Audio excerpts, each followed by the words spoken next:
ಇಂದು ನಾಡಿನೆಲ್ಲೆಡೆ ನಾಗರ ಪಂಚಮಿ ಸಂಭ್ರಮ ಸಡಗರ. ಈ ನಿಟ್ಟಿನಲ್ಲಿ ಉಡುಪಿ ಜಿಲ್ಲೆಯಲ್ಲಿ ಭಕ್ತಾದಿಗಳು ನಿನ್ನೆ ಭರ್ಜರಿ ಹೂವು ಹಣ್ಣು ಖರೀದಿಯಲ್ಲಿ ತೊಡಗಿದ್ರು. ನಾಗಾರಾಧನೆಗೆ ಬೇಕಾದ ಹಿಂಗಾರ, ಎಳೆನೀರು, ಸೇವಂತಿಗೆ, ಮಲ್ಲಿಗೆ ಸೇರಿದಂತೆ ವಿವಿಧ ಹೂವು ಹಣ್ಣು ಪೂಜಾ ಸಾಮಗ್ರಿಗಳನ್ನು ಖರೀದಿ ಮಾಡಿದ್ರು. ನಗರದಲ್ಲಿ ಹೂವು ಹಣ್ಣುಗಳ ರೇಟು ಗಗನಕ್ಕೆ ಏರಿತ್ತು. ಆದರೂ ಕೂಡ ದೈವಿಕ ಕಾರ್ಯವಾಗಿದ್ದರಿಂದ ನಿಗದಿತ ಬೆಲೆ ತೆತ್ತ ಜನರು ಧಾರ್ಮಿಕ ಕಾರ್ಯಗಳಿಗೆ ಅಗತ್ಯವಾದ ಸಾಮಗ್ರಿಗಳನ್ನು ಖರೀದಿ ಮಾಡಿದ್ರು.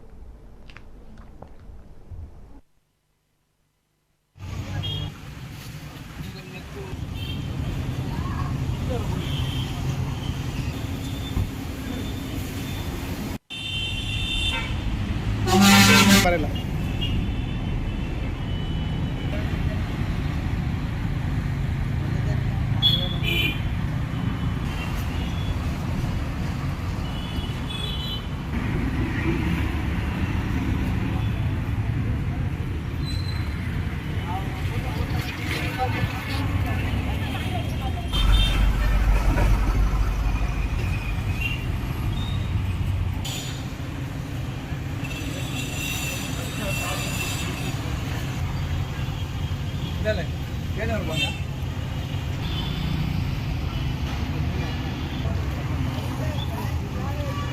ಕೊರೋನಾ ಬೇರೆ ಈ ಸಲ ಕಷ್ಟ ಬೇರೆ ರೇಟ್ ಜಾಸ್ತಿ ಗಿರಾಕಿಕನ್ ಬೇರೆ ಅಂತ ಹಿಂಗಾರಾಗ ಪೂರ ಎಂಚ ರೇಟ್ ಬೇರೆ ಮತ್ತೆ ರೇಟ್ ಎಷ್ಟು ಅವ್ರು ಭತ್ತ ಬೇರೆ ಕೊಯ್ಯರ